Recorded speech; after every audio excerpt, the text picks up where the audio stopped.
Let's get ready. Because something like that could happen. And there's a reversal in Undertaker. Wrestling is one thing, but it's the stories that we tell in between that mean something to me. Are you still wrestling? I still feel like I have some juice. Did you see a path to go back to WWE? I didn't want to when I was at TNA.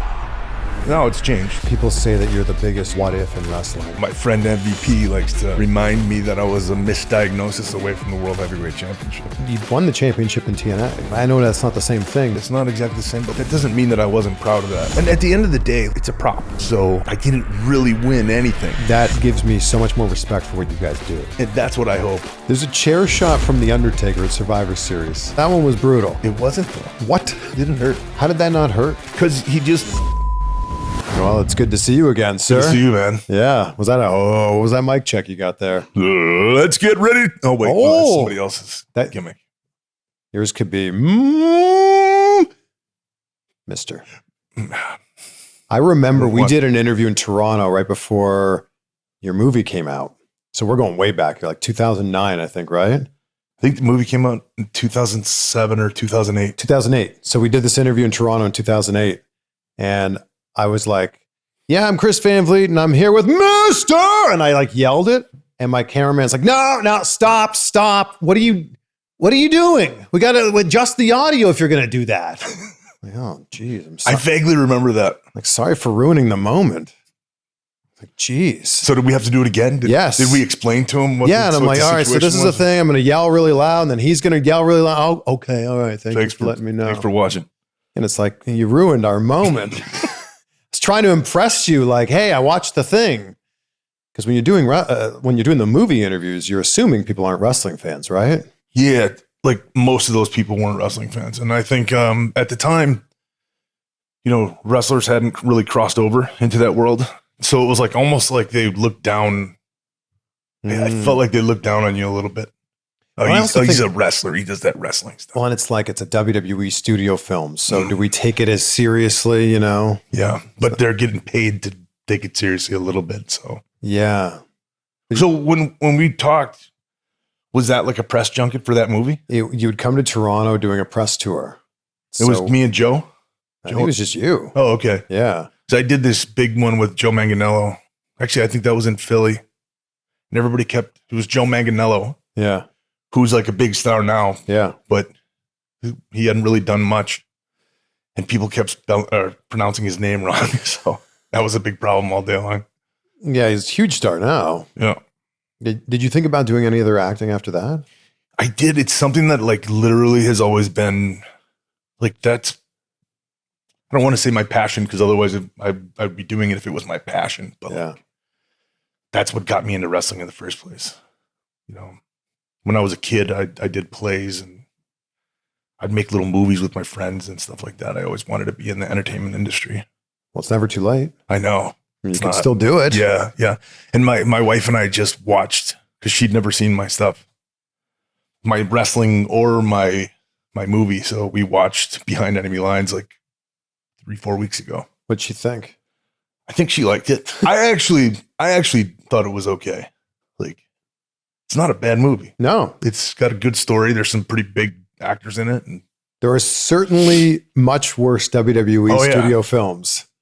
Well, I don't know, because I haven't seen many of those, so I really can't. Well, just take my word for it. And I'm not trying to bury any of them. I'm just saying yours isn't bad. Yeah, no. Yeah. I had a ton of fun working on it, Well, it was a different world. Why not do a little more acting? I will. I think it will. That's the great thing about acting is you can do it at any age. Mm-hmm. You could act till you're 120. You're like, look at the big stars that you see now, too, that didn't start until later on in their lives. I love those stories. Bryan Cranston. Mm-hmm. Nobody knew who Bryan Cranston was before. Malcolm in the Middle. Right? Like he did some other things before that, but that was like a real breakout role for him. Yeah. Samuel L. Jackson didn't get his break till his like late 30s. Yeah. Like there's a thing there. I'm almost 50. Next year, right? Yeah. Yeah. Yeah. 49. Well, how's that feel? I don't feel different. Like people look at me differently. Like they don't card me when I'm at the bar like yesterday in the airport. But I don't feel like I'm 50, or 49.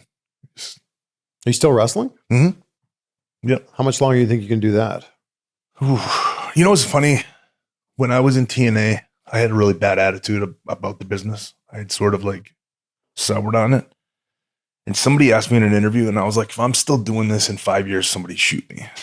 And I kind of look back on that, and I just like, I can't believe I said something like that, you know? I don't know how long, but I'm going to go until, you know, till the wheels fall off. And I mean, not like, hey, he should have retired 15 years ago, wheels fall off, but I still feel like I have some juice. Well, you still have the passion for it too. Mm-hmm. And that's why you run your wrestling school, Mm-hmm. which you're wearing the t-shirt of. I love Yes, that. sir. Yeah. You've had some big names come through there. We've had some successes. Yeah, Tiffany Stratton being probably the biggest name right now. That's right. I hope that when you go into the school, there's just pictures of her everywhere. No. Maybe, you know, like, Maybe I should, right? yeah. Like when the current WWE Women's Champion is one of your graduates, or someone you worked with. It's amazing. Yeah, and you know, we've had some other ones come through, and I think we have some that have all the potential in the world. They just need reps.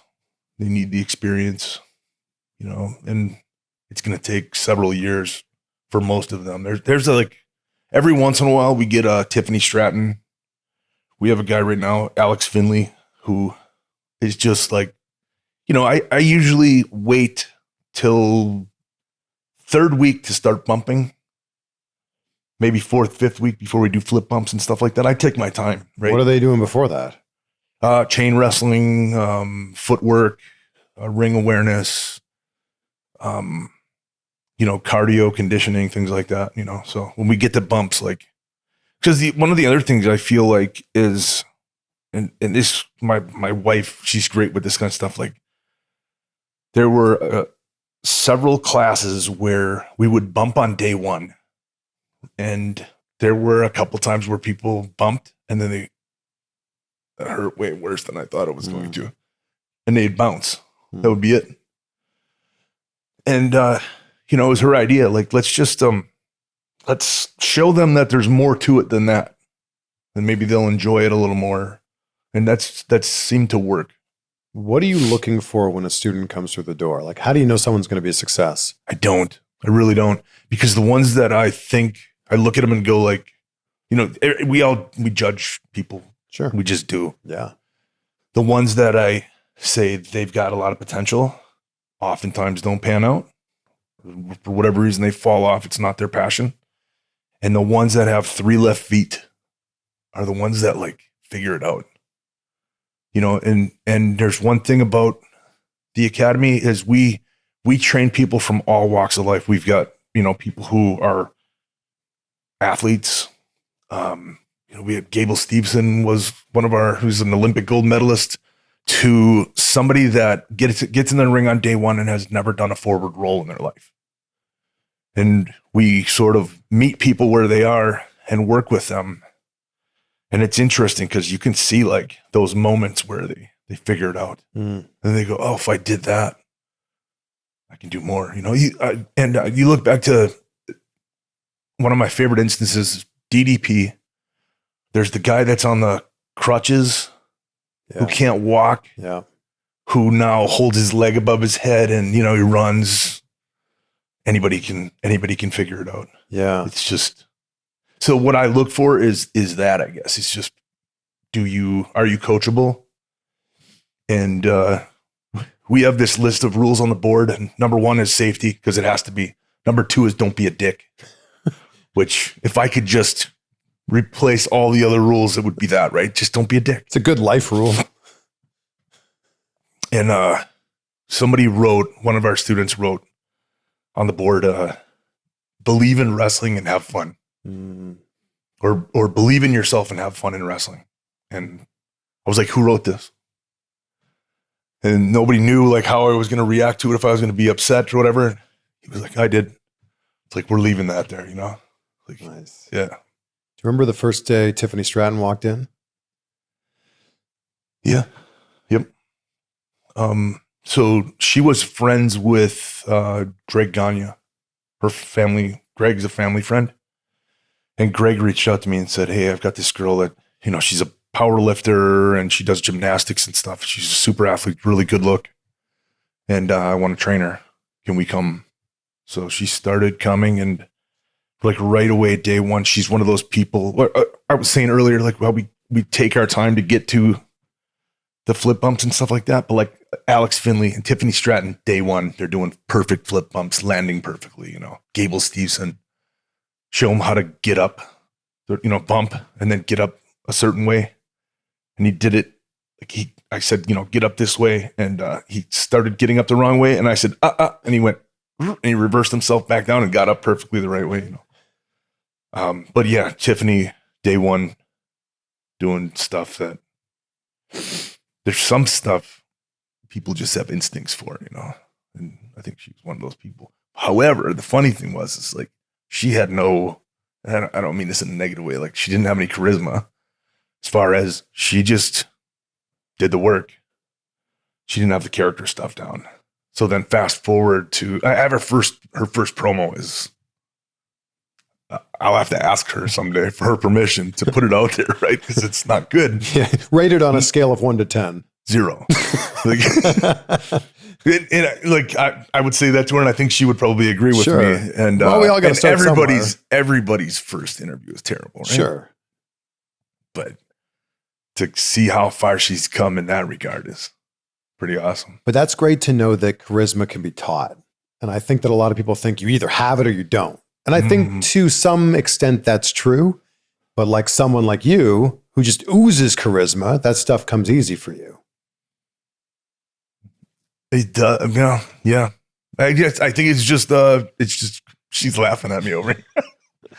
It's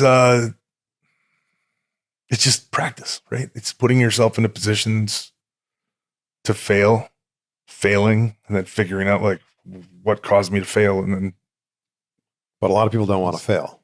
Exactly. And a lot of people are scared of that idea of like looking stupid in front of other people, looking stupid to themselves. Like they're just so scared of failing that they never try anything. And I think once you put yourself in a few positions like that, where you just bite the bullet, the ones that do, and they realize like, oh, that sucked, but it wasn't that bad. I'm okay. Mm-hmm. Then they'll, I see that at the academy all the time. Those people that are just, they can't talk. They don't want to talk. They freeze. And then slowly but surely they start to get their footing underneath them. Gable Steveson's such a gifted athlete. What do you think was missing from him being a great pro wrestler? I don't think that he loves the wrestling business. I mean, one of the things like WWE has done the NIL thing for a while. I remember back when I was there, there was always these rumors of like WWE is only taking guys that are 6'1" or taller. Yeah. And we're only taking, then for a while they wouldn't take anybody that had independent experience. And I just think like there's the guys who are successful love this. Mm-hmm. And that, like, he had one match. Mm-hmm. Had one match in NXT. Yeah. And then that's it. Yeah. And another thing is, maybe it just wasn't his time, because look at how it's just, Steve Austin said it a long time ago. It's just a machine, and we're gears in that machine. And sometimes you got to pull some gears out and replace it with some new ones and see how that goes. Yeah. There's a lot of guys that got fired under Vince who are back, who are major players now. Cody, well, he didn't get fired, but you know what I mean? Yeah. I'll see CM Punk's back too. Yeah. Yeah. A lot of people. Drew McIntyre. Yeah.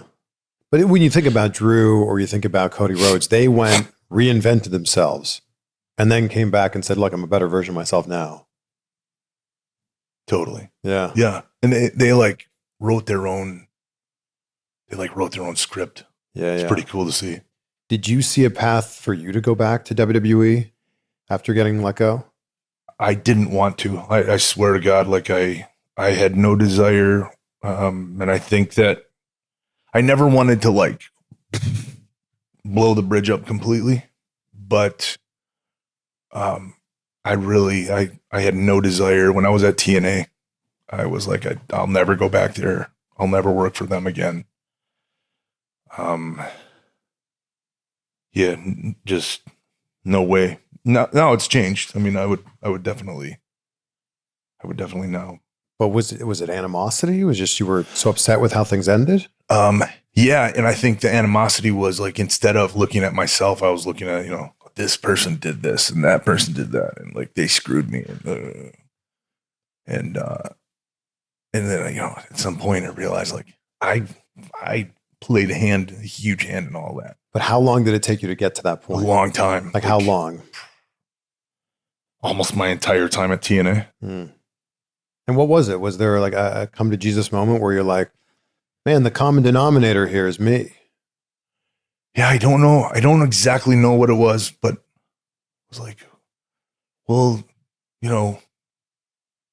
those guys who went to Vince and said, hey, we can't work with this guy anymore. Like, had I been doing all the right things up until that point, that conversation would have gone differently.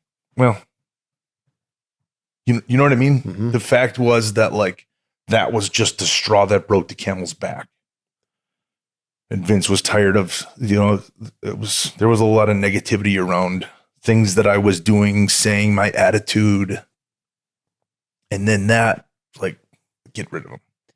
That's that's so unfortunate that other people are saying things about you that causes you to get fired. Like I said, had I have to take credit for that, because like,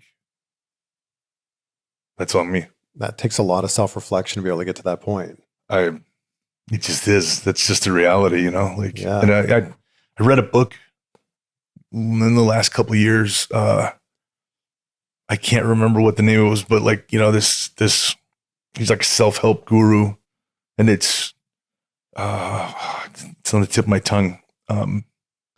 It's like something responsibility, like ultimate responsibility or something like that, like every instance you can look at it and go, I could have done something different and that wouldn't have happened. And I got to that point before I read the book, but then reading that sort of like cemented it in my brain. How do you feel when people say that you're the biggest what if in wrestling? Nobody's ever said that to me. You've never heard that before? Yeah. And I guess like, there's a ton of mistakes that were made along the way. And the one thing that I can't go back, can't change any of that. I can just move forward. And what I can do is hopefully show my students, hey, don't do this. And to some degree, we all think that about our kids too. Like, well, I'm just going to tell my kid not to do it and he's going to listen to me, right? But they don't touch the stove. They got to touch the stove at some point. Yeah. But hopefully they don't have to put their whole hand on it. With prices going up on just about everything these days, being smart with your money isn't just a good idea.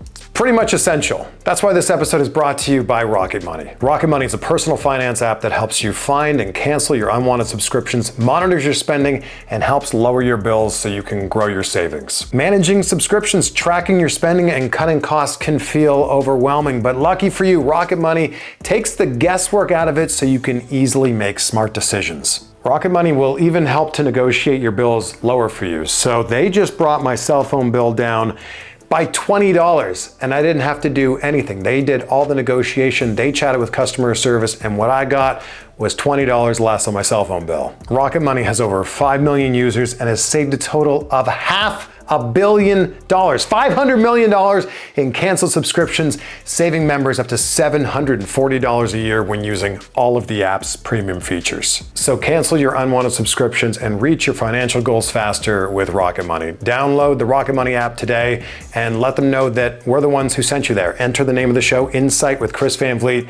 in the survey. Don't wait. Download the app today and let them know that you heard about Rocket Money right here on Insight. Yeah. There's just so many, when you look at your career, there's so many times where you were so close, like so close. And then whether it was by your own doing or not, things didn't come to fruition. My friend MVP likes to remind me that I was a misdiagnosis away from the World Heavyweight Championship. like by a day, something like that. Yeah. Jeez. Are you aware of that story? Did we talk about that? This is years ago. Yeah. So, refresh our memories for someone who might not have heard that. So I had the briefcase that I had won at WrestleMania.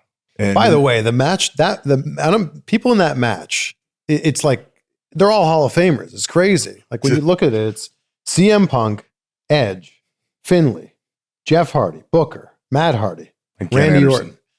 Orton. What a lineup. And you won. Yeah. Yeah, crazy. So I had won the briefcase, and they had me say on TV that I was going to cash it in next year at WrestleMania. Yeah. And that was the plan. Ish. Like at the time, I don't know if things have changed, but like it's literally week by week, the writing for the most part, because things change so rapidly. So you just kind of like, hey, we're thinking about doing this, but you never know what curveballs are going to be thrown at you. So then one night after SmackDown, I got a call from Michael Hayes. He said, Vince needs to see you in his office.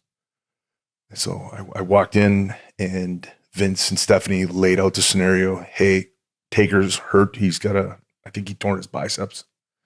He was the champion at the time. He needs to have surgery. He needs to go away. And then they laid out the scenario for the next week on SmackDown. He was going to have a cage match with like Mark Henry or Batista or somebody like that. He was going to barely squeak out. Somebody else was going to come out and do some more damage to him. And then I was going to come out and pick the bones, cash in the briefcase, cover him 1, 2, 3. Yeah. And so then I remember that night going out with, nobody knew about this except for like they tell a few people, and Michael Cole and Mark Carrano were the only two that knew. And for some reason, I wasn't like I didn't make it a habit, or I just generally didn't hang out with these guys. But we went out to the bar that night, and they were kind of like, toasting me like, here's the hard work kid, And I had this weird feeling. And then the next week, we did a double shot in Poughkeepsie on a house show on a Saturday. First show, I'm in like a 8-man tag. Batista gives me a little clothesline, and I went down and I felt something pop in my tricep. And I rolled out to the floor, and it just started swelling up like right away. And I remember Finlay standing there going, oh, that doesn't look good. And by the time I got downstairs, my arm was swollen, was starting to change colors, which is weird because that usually takes like a couple days. Hornswoggle drove me to the ER in, I think it was Erie, Pennsylvania. I think Erie, for some reason, was close. And then I went to the hotel room. Next day, Stephanie called me. She said, Ken, you tore your tricep off the bone. You're going to have surgery. You're going to go away for 9 months. We still need to get that title off of Taker, though. So we're sending the jet. Going to come pick you up. You're going to come to Penn State. Edge is going to challenge you for your briefcase, and then he's going to go on and do what you were supposed to do. I said, okay, that's the way the cookie crumbles, whatever. Yeah. That's business. Flew there, got wrapped up. I couldn't move my arm. It was kind of like, what can you do? Not much. So Yeah. Edge beat me up right out of the, I think he jumped me on the ramp, rolled me in the ring, ding, ding, ding, spear, 1, 2, 3. So then the next day I go down to Birmingham, Alabama, sitting on Dr. Andrews' table, and he just feeling my arm, and he goes, that's not a tear. I don't think that's a tear. I'm like, excuse me? No, I don't think that's a tear. Then he took another MRI, and it was just a large hematoma. It was just a bunch of blood vessels that popped. So MVP says you were a misdiagnosis away from. And you were back to wrestling in a few weeks, right? Like maybe 5-6 weeks. Yeah. Yeah. Oh my gosh. Yeah. Think about like how much different your run would look. Mm-hmm. But what if, it's the butterfly effect. Right. I think about that all the time. Back to the Future is my favorite movie of all time because of that very thing. If this doesn't happen, then this doesn't happen. Then all of these other things can't happen after that. If that wouldn't have happened, I wouldn't have met my wife. Yeah. You know what I mean? Yeah. I think about those types of things all the time. I wouldn't have the kids that I have right now. Like, right. So it just, I don't regret any of it. I don't, it just is what it is, and got to keep moving forward. Yeah. You won the championship in TNA. Mm-hmm. I know that's not the same thing, but like you did reach the pinnacle in that company twice. Mm-hmm. And I've said this before, like not the same, like you just said it. It's not exactly the same, but like, that doesn't mean that I wasn't proud of that, And at the end of the day, like it's a prop. If you don't understand that, The Rock just put out that tweet. Yeah, he said it's a complete work. It's a complete work. It always is. It's fiction, like if you don't understand that. Yeah. So I didn't really win anything. But at some point it's like all these people like felt that you could carry the. Yeah. It's a funny thing, right? Because like wrestling fans hate hearing that it's fake, right? Of course it's not fake. It's predetermined, right? But then when someone within the business goes, hey, this is just predetermined, right? They're like, well, what about kayfabe? What happened? It's such a fine line. I understand that rosy retrospection where we want it to be like it was in the 80s, where you hear like just they believed it, right? Like, but Hollywood, like you can go, I don't know, people don't buy DVDs anymore, but once upon a time you could buy DVDs and they'd have all these extras on there. Yes. The behind the scenes, how they did it. And I don't remember anybody ever watching that and going like, well, fuck. Now I know it's not. Now I know that Jurassic Park really didn't happen. Like like when there's the green screens or you can see the wires. I'm like, that's cool. That's cool. Yes, I love seeing how the sausage is made. Yes, makes me appreciate it that much more. We at the Academy, we will have TikTok. We'll put on matches on TikTok. Yeah, and they're just practice matches, and then we do the critiques afterwards. And I've gotten some like, oh, you're exposing the business a little bit too much. And like, I get that, but they can watch hours upon hours upon hours of me or anybody else exposing all the secrets of the business, and they still won't be able to do it. Yeah. And the interesting thing about wrestling is if you and I watch a baseball game right now, we've all thrown a baseball. Watch a basketball game, we've all dribbled a basketball, shot it at a hoop. Same thing with football, right? You've thrown a football. Most people watching wrestling have never even touched the canvas, touched the ropes, taken a bump. Yeah. And I went to wrestling school years ago when I was in college. I get it. I get how it feels. But there's a lot of people that have never experienced that. And somehow they're the Monday morning quarterback. Yeah. And it's funny that you say that about not touching the canvas or touching the ropes. Most people that come to the school are wrestling fans, have been wrestling fans their whole lives, knew that they wanted to get in the business some form or fashion from a very early age, who the one thing that we see people do every day is run those ropes, hit the ropes, duck clothesline, duck this. And the minute they get in it and I show them how to run the ropes, it's like watching Bambi take his first steps on ice. It's seriously like, it's one of the hardest things to figure out. Yeah. Well, it's very unnatural. Running the ropes is not a natural movement. Even just getting in the ring sometimes. You've seen people do this, and do I go into the bottom rope? They trip? For me, that gives me so much more respect for what you guys do. And that's what I hope. Yeah. I really, when I'm exposing this stuff, when I'm talking about, I hope people look at it and go like, oh, wow, this is art. Mm-hmm. Tell me, Ken, how did you always catch the microphone so perfectly in your hand every time? I didn't. There's a funny video of, because they used to mess with me, like they'd drop it real slow sometimes, or sometimes they just drop it. There's one time where they dropped it fast and I missed it. The thing goes swinging. I meant to do that, But you were always perfectly centered under it somehow. I just look up There it is. I just knew where my mark was. It's amazing. It was one of those things too. I think for the most part, every day, it was different in every ring. Sure. Or in every arena. Yeah.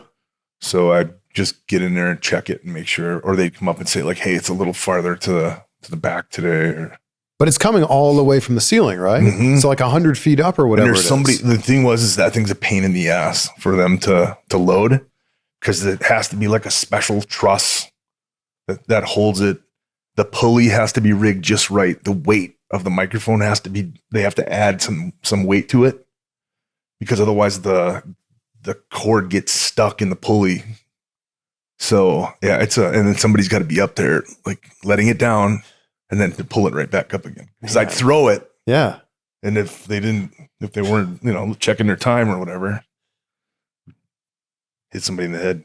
Did you ever think that saying your name would be your catchphrase? I scratch my head all the time, and I tell people when they're trying new things, like somebody will be like, I want to try this. And then rather than, I don't, if I don't get it or it doesn't sound right to me, well, we can still try it, because you just never know. I mean, who would have thunk that I started saying my last name twice, and 5 weeks later I was debuting on SmackDown, and it was like a whirlwind. The next 4 years was a blur. And that was the only thing that changed? Is that you said your last name twice? Yeah. I mean, and then I was able to get better at wrestling and doing the stuff. Like as I worked on the road, I worked, you work every day. You work 4 days a week. And it's just reps, getting in reps. But yeah, like that was really the only thing I did. Paul Heyman told me at OVW, go out there and cut the ring announcer off and cuss him out. And do your own introduction. Do it big. And I recalled back to, I used to do it on basketball games when I was in high school. I used to say the last name twice. So I just hit it. And when I came to the back, everybody was like, that was awesome when you said that. And keep doing that. And then I just started doing it. And 4 weeks later, Dreamer called me. Hey, they want to see you at SmackDown this week. You've interviewed Tommy Dreamer yet? Years ago, yeah. He's awesome. That was a really good Dreamer impression. You might have even had too much excitement in your voice. Yeah, I think so. But it's amazing, though, that's the thing. You said your name. Mm-hmm. Mr. Kennedy. And then, like, when I started, it was people in the back, all from the time that I would walk in the building. People in catering yelling, Kennedy, and like the boys and Vince even, the crew guys, the guys in the truck. So, and then I started noticing within a few weeks, when people start filing into the arena, they're, woo, Kennedy, woo. That started happening, It reminds me a little bit of LA Knight now. You go into an arena early. A lot of, yeah. Yep. There's been a lot of comparisons between the charisma he has and the charisma that you have. Mm-hmm. I heard that a lot. I guess you guys, kind of look similar too. You guys could be like brothers. Two handsome men. Two handsome men. That's a tag team name. LA Knight and Mr. Kennedy. Two handsome men. I like it. I'll do that. But same thing. Like you go to the arenas back then, it was Kennedy. Mm-hmm. Right now, it's There's something to that. Something to find in that catchphrase. Just singular, monosyllabic chants. Wrestling fans, we are a simple bunch. I think people in the United States are like, it's funny. I go to Packer games and it's go, Pack, go, Pack, go. And you go over to like England and you go to a football game over there and it's like, there once was a man from Nantucket. And they go through this whole soliloquy, and they all know it. And they all know it. Exactly. It's amazing. You're so right. It's like, do here. Yep. USA. Yeah. USA.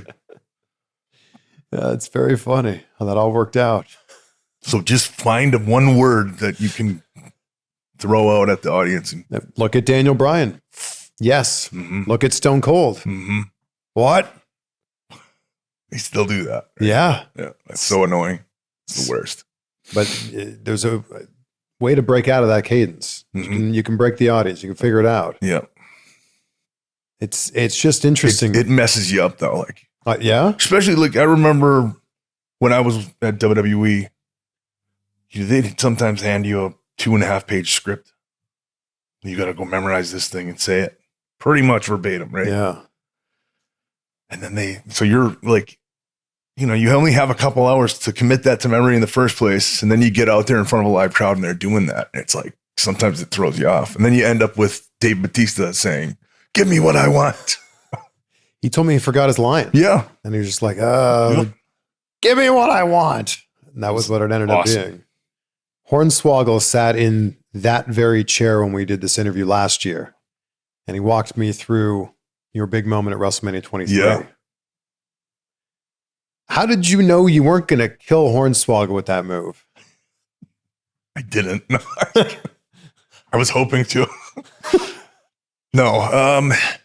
It was something that I had. So when I made my debut, it was supposed to be a dark match against Funaki. He was going to super kick me 1, 2, 3. It was just going to be dark. Dave Lagana walks up. This is that right after Dreamer called me and said they want to see you. And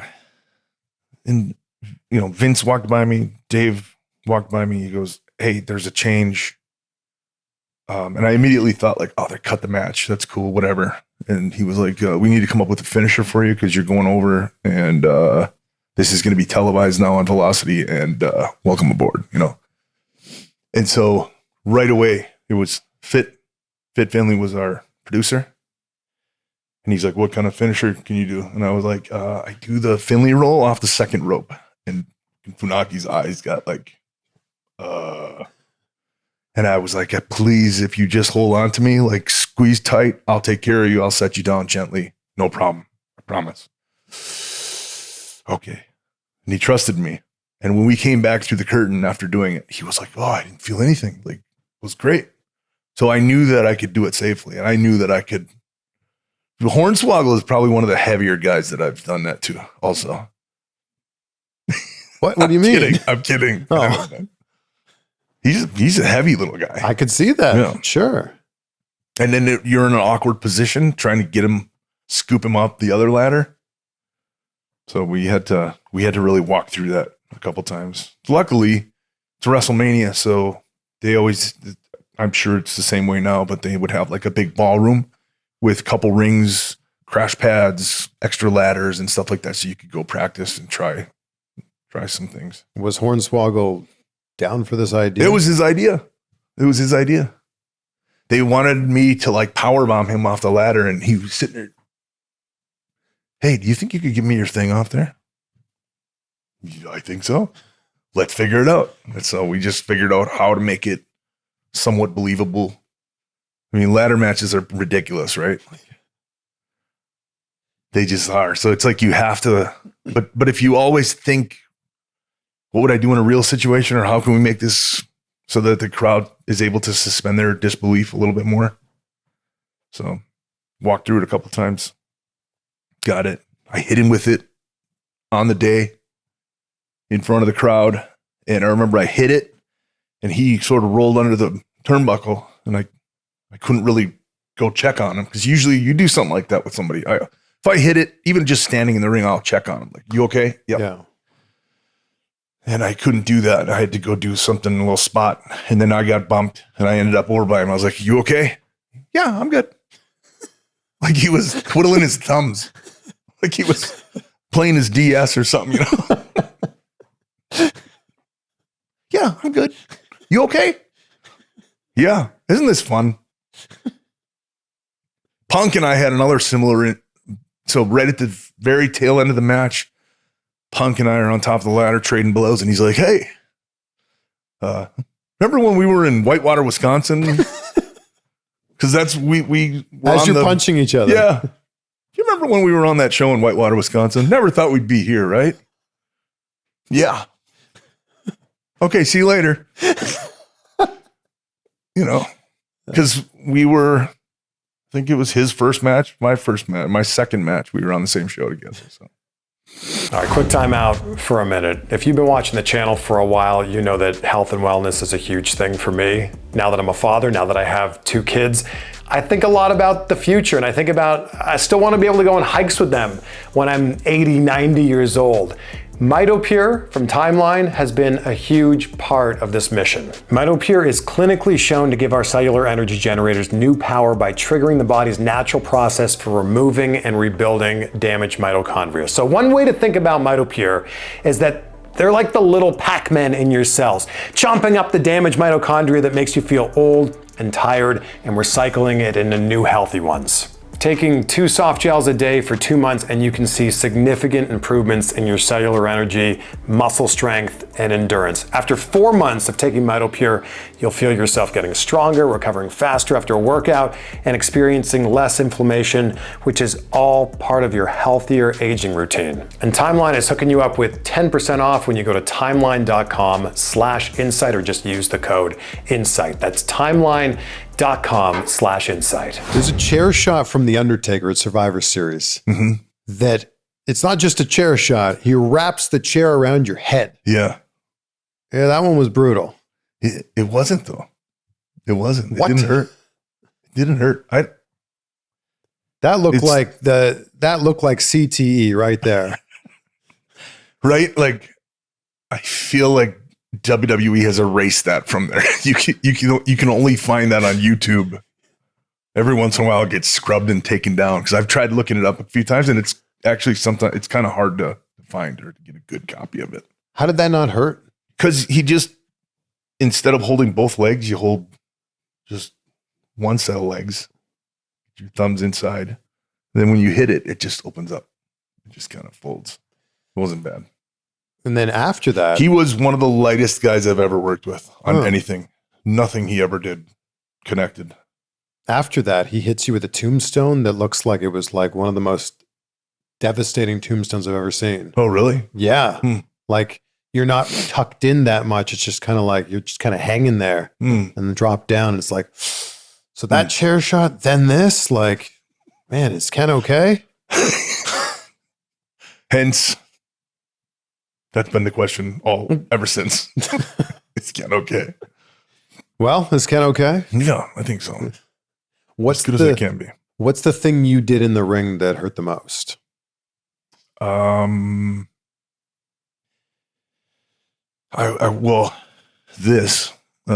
worked Batista. It's a heck of a scar. Great American Bash, and he posted me. He sent me. He was supposed to he was just coming back off an injury. Mark Henry had injured him, taking him out, and he was making his comeback. He was supposed to be working against Mark at the Great American Bash. Mark broke his kneecap in half, like that Saturday night's main event before the pay-per-view, a couple weeks before. So he's out. Vince came, put me in that slot. So they want him to be like, he's an enraged animal. He's been caged up for 9 months. Now he's gonna take out his aggression on Mark Henry, on me. So they wanted him to lose his cool at the end and just not relinquish he just keeps beating me up. So that first, he loses his cool and he runs me into the post. And I'm already going. I'm already putting myself, and there was just a little excitement, I think, on both of our parts, and gave me a little extra. And I could not move and take it with my shoulder. And I just, it's almost like you could see the ring move, and my head just starts pouring blood, which is one of the best things that's ever happened to me in my career. What do you mean? It just is because I had already gotten busted open. In the first minute of the match, he already busted me open because he ran my head in the steps, and I just actually hit the edge of the steps with my head right here, which is also another little scar. And I had a good mask going throughout the whole match. And then that happened. And then he was post me again, 3 spine busters, and then a power bomb. And after he hit that first time, he took me around. He goes, "Oh my God, are you okay?" And he was legit. We can stop right now. Nope, keep going. So posted me again. Are you sure you're okay? Yep. Give me another one. Give me another one. Give me another one. And then when I came back through the curtain, you know, Vince was like, you okay? I'm like, yeah, I'm fine.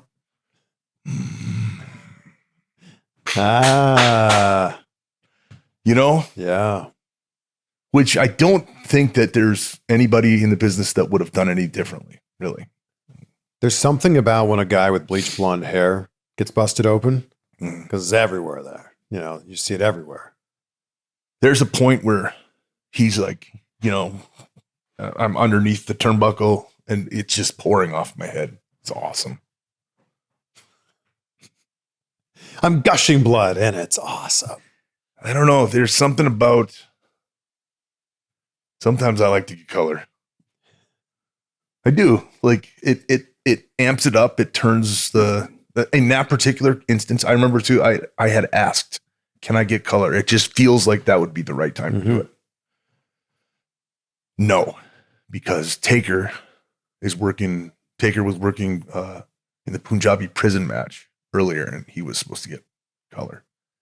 And he ended up like, or maybe it was Khali was supposed to get color, and he ended up getting like, he looked like he cut himself shaving. He shaved too high or something like that, right? It was a little trickle. But they had told me no. And so it was just an accident. The hard way. But it fit. I remember going back and reading some of the dirt sheets. Because at the time too, I would like, you know, we'd get done wrestling and immediately get on our phone and see what people had to say about it for some reason. And I remember somebody, you know, oh, of course WWE gives us gratuitous blood and we don't need it. And like, they agree with you, actually, in this case. How many stitches was that? I think it was like 8 or 9. That's it? Right on the spot. Just zip, zip, zip. That's that's like a 4 or 5 inch, maybe 4-inch scar. Wow. Yeah, it's big. Maybe 10, maybe. Yeah. Like I've had a lot of stitches in my head, a lot of staples. Well, it comes with the job, right? Mm-hmm. Yeah. What's the story behind you supposedly being Vince McMahon's son? Well, where was that leading to?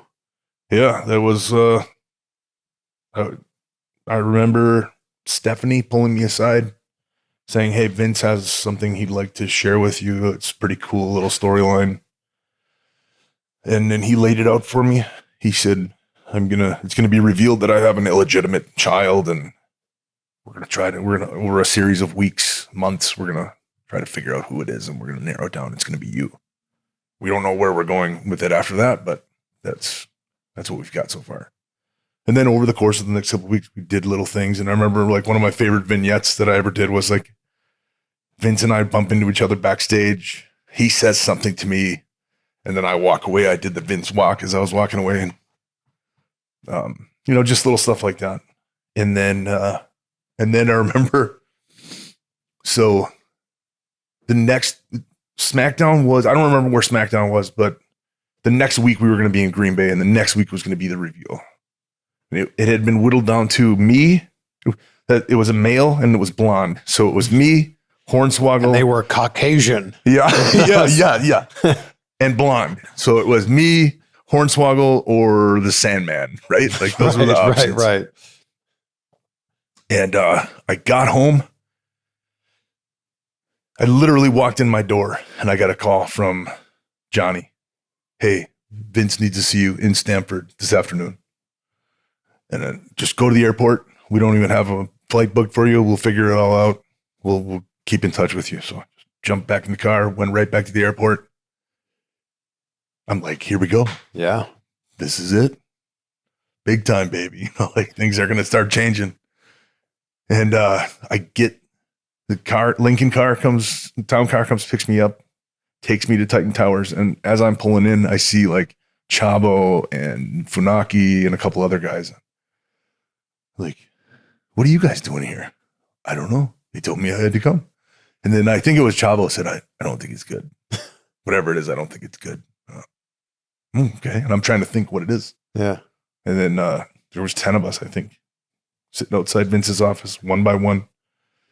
And we were like, whoever goes in, you know, come out, smarten everybody up. Tell us what it is.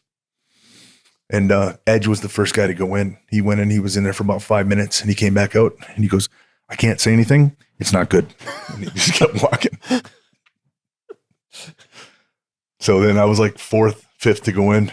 And that was the Signature Pharmacies thing. Oh. And the idea, the thing was, is that like, you know, when they instituted the wellness policy, you get all these people who are like, you know, there was a lot of us that had been using PEDs for a long time.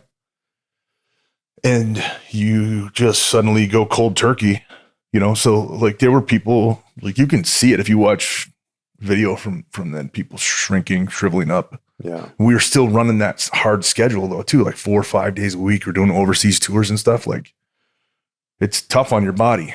And it's also tough when you go into, you know, this, especially with testosterone, like you go from this synthetic testosterone to your body is shut down making testosterone on its own. So now you're in, you know, your testosterone is depleted. Yeah. So, you know, we would ask, like, what can we do? And, hey, as long as you go and get a prescription, a doctor's prescription, you're good. Oh, okay. Yeah. And then, you know, well, there's these wellness clinics around the country you can go. And so that's what I did. That's what a bunch of us did. And there was so I actually, you know, I went and I had blood work done. The doctor prescribed me these things and I started taking them. I didn't even feel a test. It wasn't even like it was just because my name was attached to this thing. Yeah. And because it became a news story. Yeah. And it was on like ESPN. Yeah. I remember. But the thing was, the problem was that because I explained that in the office to Vince. She's like, why are you, we instituted the wellness policy on this day. Why are you still taking this stuff? And I was like, I explained it to him. And then he goes, yeah, but you can't have an online pharmacy fill your, that was in the wellness policy. And I was like, I didn't know that it was like my doctor filled it. Yeah. He was using an online pharmacy. So that was Was this just TRT? pretty much. Yeah. But they're just trying to say, look, we're distancing ourselves from They all had that. to at the time. It was This really is right really after the bad. Chris Benoit stuff. The Chris Benoit thing, baseball at the time, Congress was, Yeah. he said, my hands are tied. I have to do something. So I'm suspending you for 30 days and I'm fining you $10,000. And you're not going to be my son anymore. Yeah. And then the next week, Green Bay, they switched it to Hornswoggle, which I'm happy for him. Me too. But I love Dylan. But it just feels like they took this storyline that was building to something huge, and they just at the end went, "Ha ha, just kidding. It's this other thing." That's just that's the business, though. You know, like that's. I said something about it earlier. Like here's loosely what we're building to. Yeah. But you know, somewhere along the way, you're going to get thrown curveballs, and I swear. Creative for WWE is one of the hardest jobs in the entire world. Really, because like 52 weeks of TV, you not only do you have Raw, SmackDown, all these secondary shows, online content now, pay-per-views, and it just, there's no off season. And you're dealing with injuries, and you're dealing with maybe flights that get missed. You're trying to figure it all out. Yep. Yeah. How did you do the exploding microphone with Undertaker? Magic. No, there was a guy in WWE who that was his job, magic department. If you go backstage, It said magic department? Yeah, magic. And it was like he was in charge of anytime there was a special effect that something needed to explode or blow up. He was the guy that did it. But you holding pyro in your hand does not seem safe. Well, it was, the way he rigged it, he just said, like, as soon as you go to pull it back, we're going to set it off. I think we tried it during the day. It was fine. It didn't hurt or. It's the magic of the For the Undertaker business. too. It's like, Vince riding down the zip line to sometimes you take risks. No, it came off really cool. And it plays into the Undertaker character. Mm-hmm. He had I always wondered how he turned how he shot lightning out of his hands. And he's been so open about everything, especially with his podcast now. Uh-huh. And he goes, yeah, that's one thing I won't reveal. Oh, really? What? He reveals I everything thought it was else. just like a overlay, like the. No, I think that if you were in the arena, Oh, you saw it happen? I think, Oh. right? I thought it was just for TV, like they just, laid it over the. Oh, well, I'll never know because the Yeah, Undertaker won't he reveal won't it. say it. That's the one secret. He's like, I will not. Like, come on, you've told everything else. I love doing that kind of stuff with him, like the magic stuff. The wrestling is one thing, but Yeah, it's the stories that we tell in between the wrestling moves that mean something to me. Like that's my favorite part. It's the, I don't know if you remember, but like we had the casket match or the hearse, the last ride. And at some point I jump in the seat and the thing opens up and he pulls me back through I can see him in the rearview mirror. yeah. That was, you ever see Phantasm? Phantasm? There's a movie called Phantasm. It was like this silver ball. No. Anyway, there was a scene at the end of the movie, Phantasm 2, I think, where they're in the back of this, I don't know, it wasn't a hearse, it was like a limo. And they're like, it's okay, it's all right, it's over. And then the window to the driver's seat popped open and the guy said, no, it's not. And then he pulled him through so that was sort of my idea. Yeah. But just stuff like that, the blood, he dropped blood on me one time for the first blood match, which is actually, if you go back and you watch that, the area that the blood fell was, 3 feet by 3 feet. And the fact that I just stand there and don't move is crazy to me. It's one of those things that drives me crazy about wrestling. Well, what are you supposed to do? Right. That's the logic of But wrestling. it would have been in hindsight, if I stand there, couple drops, move, couple more drops over here, no matter where I go, it's getting me. But they're dropping this from the ceiling, right? Mm-hmm. So that's always been so impressive to me that they can figure out the exact spot. except for when it happened on WCW, when Kevin, or was it WCW or was it was WCW, right? Kevin, there's a video of Kevin Nash standing and he's supposed to get dumped. And it happens right next to him. And it gets a little splatter on him and it's like, He just looks over at it.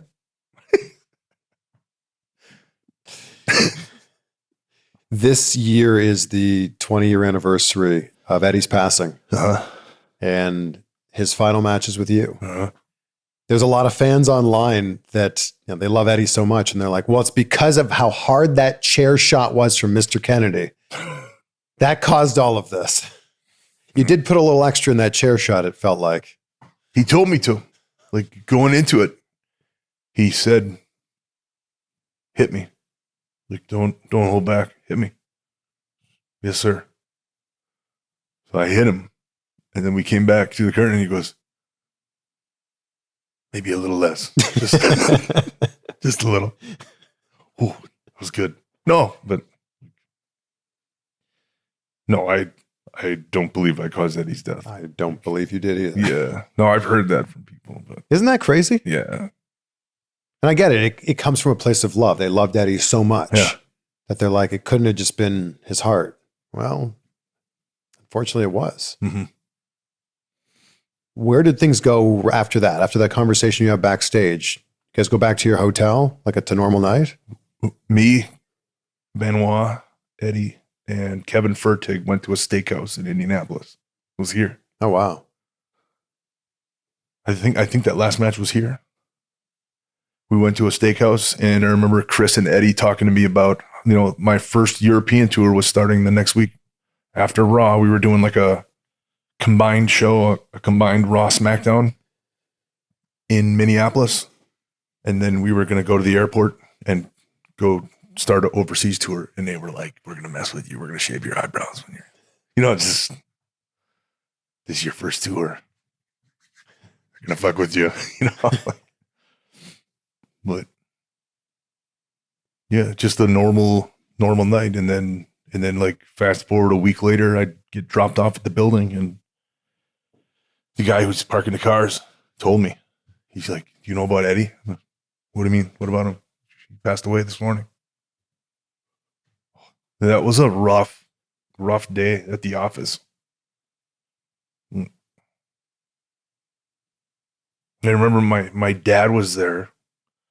So there's all this stuff going on, right? And my dad had cancer, and he was doing bad. Like, you know, he wasn't going to be around for much longer.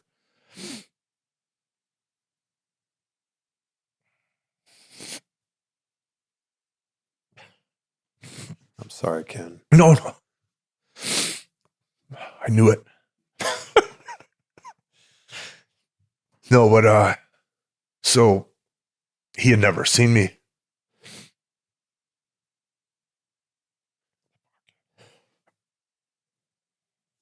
You know, he'd seen the shows. Yeah. But he hadn't been there live? It's so like I wasn't on the show. And I went to Vince on this day.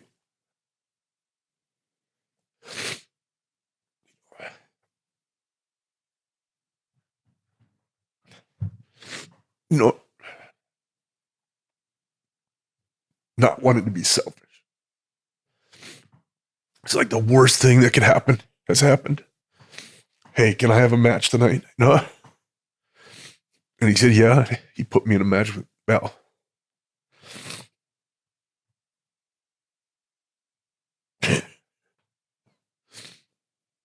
Sorry.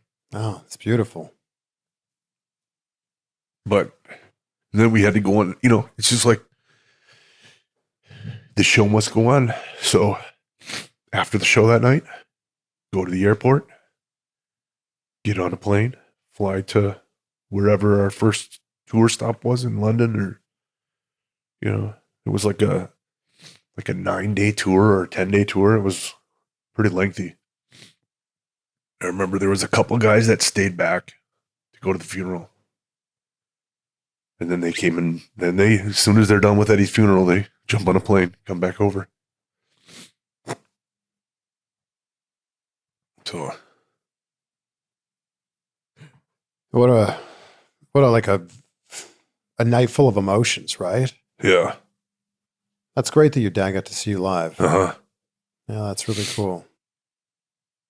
With all of this and everything we've talked about in this conversation, in your entire career, what do you think is the biggest lesson wrestling's taught you? Biggest lesson. You know, it's just you know, it's the Wayne Gretzky thing. You miss 100% of the shots you never take. Like, and I probably still to this day, like, I should take my own advice sometimes, you know, like, all the things that I've swung for the fences on, I was able to do, you know, and it's just like, you know, things that, being afraid to fail, not being afraid to fail. Yeah. Knowing that, like, it's just going to make you better. Yeah. And just never take no for an answer. And the other thing is, like, they're not going to call you. So if you want to be involved in this business, if you want to do anything, you need to go out there and try to make it happen. And you're going to get no, you're going to get told no, you're going to get ignored. You won't hear anything at all. But no today just means no today. You know, it doesn't mean no indefinitely. So That's good, just life advice. It really is. Right. And the other thing I always hear from wrestlers is like, the answer is always yes. Like, can you ride a horse? Yep. Yes. Do you own a motorcycle? Yep. Yep. Like, figure out a way to do it. Yeah. Like, just figure it out. There's a funny episode of Friends where, like, Joey says he can dance or something like that on it. He can do jazz. And then they're like, okay, do it. You can't do it. That's because he's an actor, right? Yeah. Like, yeah, it's so funny when you fill out the acting resume and you're ticking all the boxes of your skills. Oh, yeah. Yeah. Oh, yeah. Equestrian. Sure. Yeah. A professional swimmer. Yeah. Absolutely. These things. Yeah. Afraid of water, actually. Terrified of horses. Yep. But we'll figure it out. Thank you for being so open and sharing this with us. We lost my sister at the end of last year. So I very much can relate to the story you're sharing. It was so hard. So thank you. It never gets easy, right? Like, And that's so amazing. it's not something that goes away. It's I heard someone put it so beautifully that grief is like walking around with a rock in your pocket. And like at first, you're like, what is this rock doing in my pocket? This is so weird. And then you just kind of get used to the fact that it's there, but it's still always Still there. Wow, that's crazy. That's good. Good analogy. Yeah, I definitely feel that. But thank you, and great to see you. You too. Where can people check out the Academy? You can go to the Academy SOPW. The AcademySOPW.com is our website. I'm on Instagram, Mr. Ken Anderson. I regularly put my phone number on there so people can contact me directly. That sounds very scary. Yeah. What are you doing? You know what? I heard Ashton Kutcher did it. He's the first person I ever heard. Like, he got a line devoted to like just fans and said, here's my number. And people will text him and he'll respond back to him and he'll talk to him. And I thought, like, what a better way to, like, hey, I'm interested. If you want to book me, contact me. So this is your actual phone number? Yeah. It's the Academy line. It's not my, like. So you have two phones? Yeah. Okay. Well, it all comes to the same phone. So I see. It's like a Google Voice number. Yep. Wow. So your number's out there. Yeah. Yep. And every once in a while, like, I'll get some crazy stuff. I'll bet. get some drunks late at night, and it's actually really funny. I got one a couple weeks ago that was just, it was awesome. But they didn't leave a call. I was going to call them or leave a message and say, like, that was really funny. Thank you for, the entertainment. But I couldn't because it was like a unlisted number or something like that. Do you know the number off by heart? Yeah. 507-722-2776. Your phone's about to blow up. Good. I want to get one of those somebody to do a little jingle. 507-722-2776. Well, I think we got it now. Can they text that number too? Mm-hmm. Yeah, your phone. I prefer the text, actually. Yeah, your phone's about to blow up. Don't call me. It's going to be a lot Text of people watching this interview or listening to this interview. All right. They're just going to be like, hey, man, Ken, you're awesome. If you're interested in getting in the business, give me a call. Or if they're interested in just calling you drunk one night. Yeah. It's going to happen as well. Let's see what happens.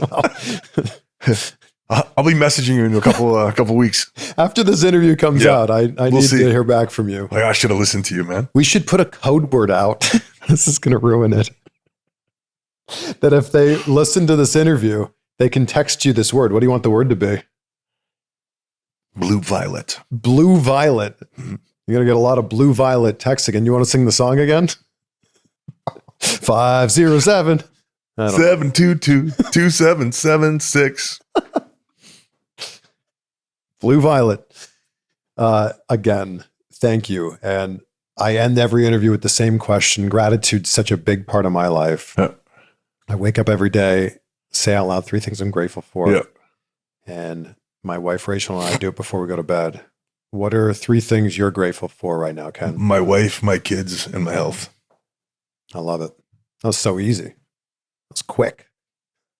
Great to see you. I've seen your interviews before. You were prepared. No, I forgot. Actually. Thanks, man. Thanks.